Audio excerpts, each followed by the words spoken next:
Hey everyone, we're going to make ghee out of butter.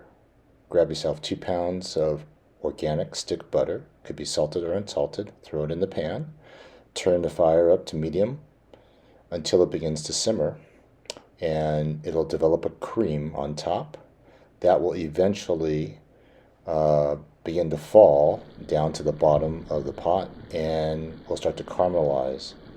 That's about 45 minutes to an hour. And when you get that nice caramely scent, you're done.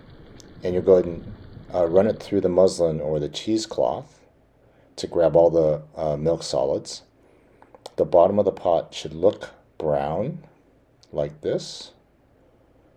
Those are the milk solids. And then when you decant it, when it's hot, it's going to have this nice ambery gold look to it. It's absolutely gorgeous. And at room temperature, it will solidify into this nice golden, yellowy textured, smooth, caramely ghee, stable at room temperature. All right, have fun, enjoy. Bye for now.